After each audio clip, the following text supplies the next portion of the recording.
Justice, the story of A. Philip Randolph. Good morning, teacher, staff, and fellow students. Are you ready for story time with Steve?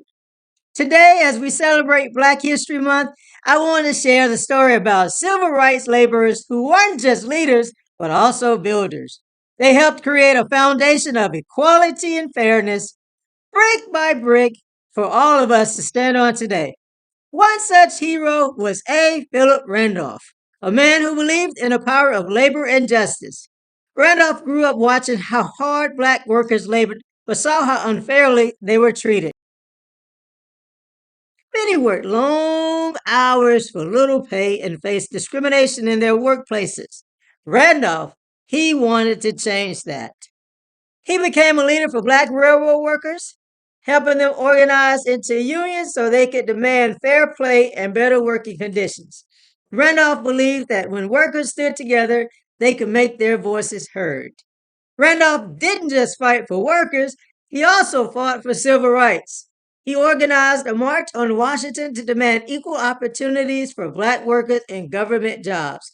His efforts led to President Franklin D. Roosevelt signing an executive order that banned discrimination in defense industries, creating more opportunities for black laborers.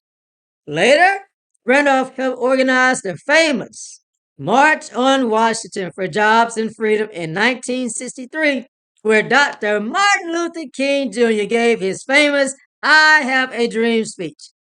Randolph's vision of justice combined labor rights and civil rights, showing that the fight for equality must include opportunities for everyone to work and thrive.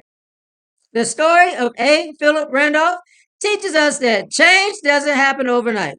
It takes hard work, patience, and persistence and unity.